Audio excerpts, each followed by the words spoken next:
Blessed be. Welcome. This is a post Scorpio full flower moon reading. And I just wanted to share with you what I drew as I have sat with this moon, looked at its energy signatures within astrology, and also just within other cultures, symbolic significances of this time of the year, whether it's weather related, agricultural related, medical related, all the different areas of our world where the Scorpio energies speak. And I tell you, I've just been steeped in it, and it has been an incredible time of release for me, which I had posted earlier on. And I just really felt prompted to go ahead and do a tarot reading using the Psychic Tarot from the Heart. And this is from John Holland. And it is a 65 card deck, and guidebook goes with this. And I highly suggest you check it out if you're looking at relationship readings, which is what this is based on. And this is actually based on Venus and the planet Venus. I'm not going to digress into her because so many people have done this so eloquently. Go on YouTube, various blog platforms, wherever you go, and just check out Venus and get a well-rounded view of her. But wherever Venus is, we know this for sure. We have inter-exchange of sensual, sexual, magnetic energy that wishes to create, wishes to bring fertility, wishes to bring abundance. And this is where we see the three Empress major arcana card after the Magician and the High Priestess. We now can create and bring something out in a manifested form. Yes, Venus is very interested in manifested things, not just talking about it, doing it, eating it, loving it, rolling in it, creating it. Anything to do with the explosion of artistry within a person in any way, shape, or form, and the way they exchange those energies. So that's just an introduction. I'm going to let you go ahead and interpret by looking at the imagery on the card of what you're seeing this post-Scorpio full moon, which is already moving quickly. You know, every 2.5 days, that moon is in a new sign. So Scorpio at 22 degrees is moving quickly out, and before you know it, we'll be entering Sagittarius, where we come into fire. And now that I feel the messages, these Venetian relational exchanges have been looked at and analyzed as Scorpio does so well, now we need to be mutable and not aim for anything we did. Now, if there were things we did of a low vibration that were harmful, that doesn't mean we don't face them. It doesn't mean there aren't consequences. But what it does mean is, we can't heal what we reject. I say this all the time. We cannot heal what we reject. So how are you ever going to approach a wholeness with your Venus and your ways of relating with other people and to yourself especially? It's what you value. How you treat yourself really is an indication of how you love yourself and your value of yourself and what kind of esteem you hold yourself in. And there's all sorts of ranges to that. You can go too far left where you're not even bathing or eating right or exchanging with anyone in any type of a Venetian form. And that's just not healthy, right? Or all the way to the other side of the pendulum and polarity where we see narcissism and a heavily based me-centric type of way of living where everything is about you and how you look and how you present yourself. And I'm not knocking that. I think there's a space for everyone in its right space. Let me just say it that way. I'm not going to judge where someone's supposed to be or not be. I have found that not to be a good idea. That's usually backfired on me. So what I try to do now, and nobody's perfect, but I allow people's Venuses to speak for themselves. But I want to share with you, when we have Venus, we have the second house of Taurus, which is our fixed earth, where we place our Venus, he's ruled by Venus, pardon me, it's a feminine ruled sign, but it is a bull. So this very strong energy that knows what it knows, and Venus rules there. So because it knows what it knows in Earth, it's able to create, and it's able to make money, often tied to money, a money house, money ancestry, what you inherited from others. And then we have the seventh house of cardinal, one of the four cardinal angles most important to look at. The seventh house, the descendant, opposite of the ascendant, opposite your body, your portal, how you came in. We now have the descendant here in Libra and cardinal air. So now we have intellect coming in with air and highly communicative energy here and exchange. Air wants to go out, and obviously we see what air can do to a fire, right? It can fan the flame and out of control. So here's where we see any Venus in retrograde. Look at any time you have Venus in retrograde. She operates in a cycle every 8 years. There is a cycle that Venus goes through, and there are semi-periodic moments in between that 8 year, a little less than 8 years, 2 days less than 8 years cycle that she goes through that are very pivotal. And she also goes retrograde. And when she goes retrograde, she's not acting for the best interest of all, because you see, it may be that we're here and we're awesome and we know what we're doing and we're happy and we're doing our thing. But if we ever harm anyone, that affects their Venus, and it affects the balance of things, because now there's wounds that are happening between one another, and it's just not making everything beautiful. And now we know everything can't be beautiful all the time. Let me say that too. I get that. We don't want to live in this land where nothing ever goes wrong and everything is perfect. I think we should think that, and we should draw it, and we should speak it over ourselves. But when we get a flat tire, we get a flat tire. That's just living on earth and driving over a nail. It's things break down here, things go wrong here, people make mistakes here.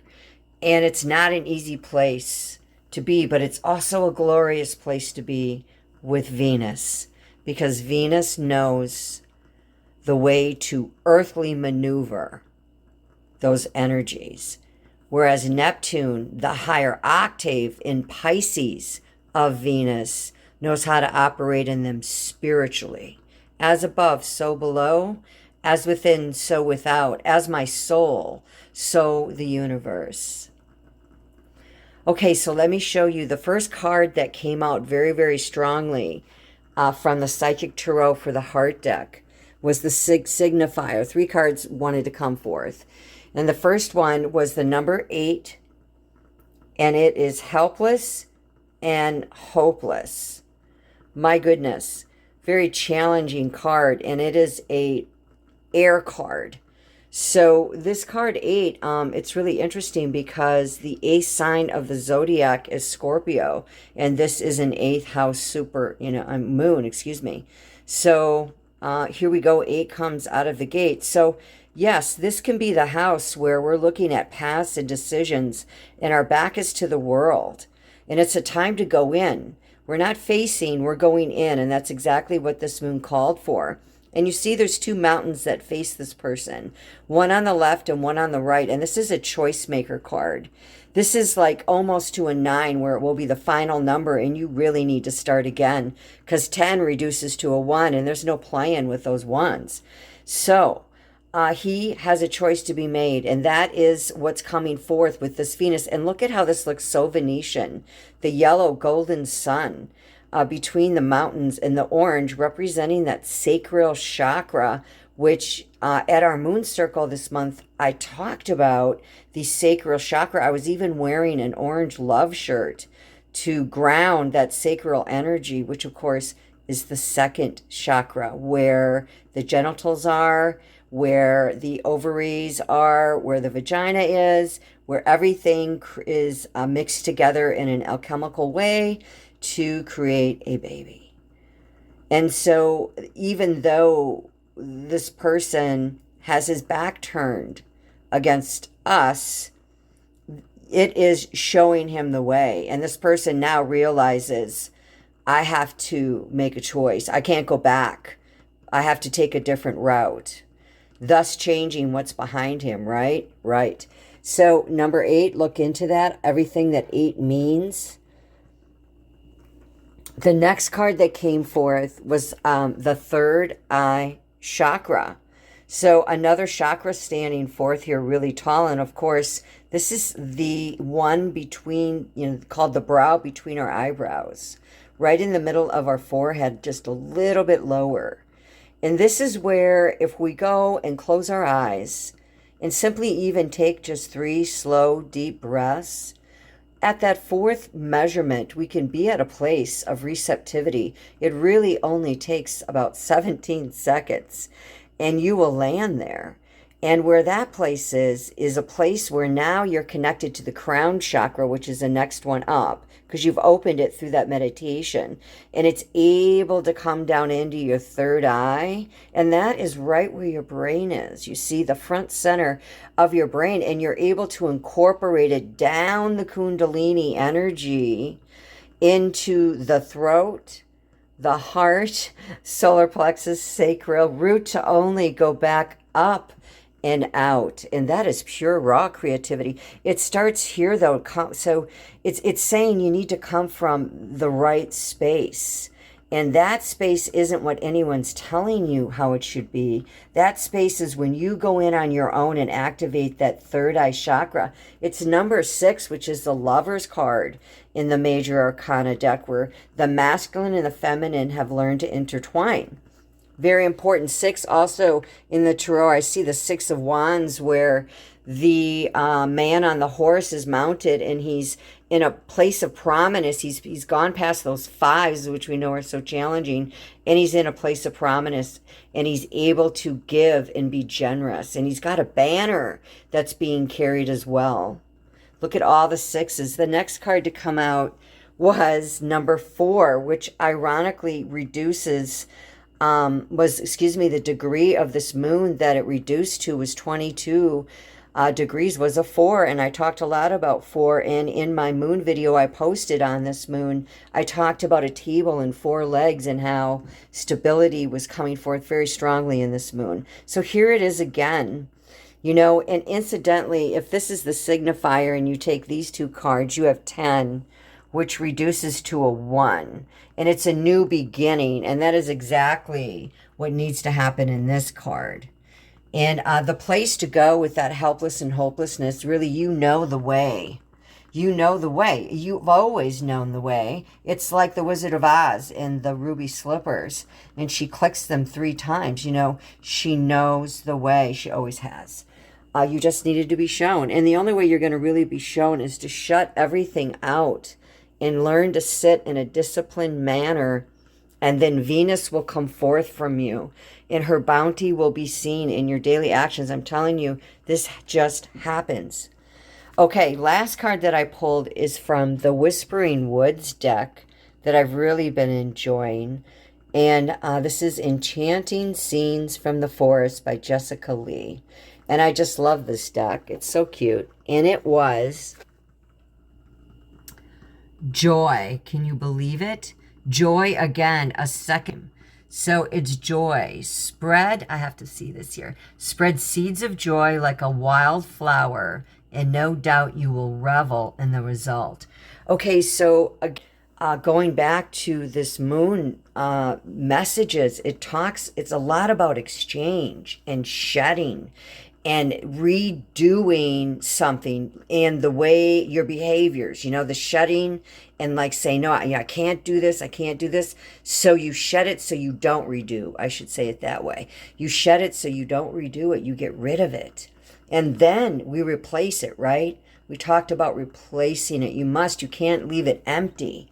And what you do is you replace it with that which you want. And you speak wellness over your body. And a lot of us haven't learned how to mother and love ourselves because we maybe weren't given good examples, or it was lacking, or there was trauma. And let me share, this is a process and it takes time. But if you just make your space beautiful, however that looks for you, and bring the things that you love around you, and find yourself a deck or whatever's drawing you and start to work your craft, just sit with it. I promise you, messages of love and beauty will pour forth from you, and you will be involved in something that makes your heart come alive, and it will distract you and it will move you off paths that have tripped you up. So Venus is saying, you can do this. You can do this. And I'm lighting the last candle in honor of the gold that's going to come forth from you that she represents in the night sky.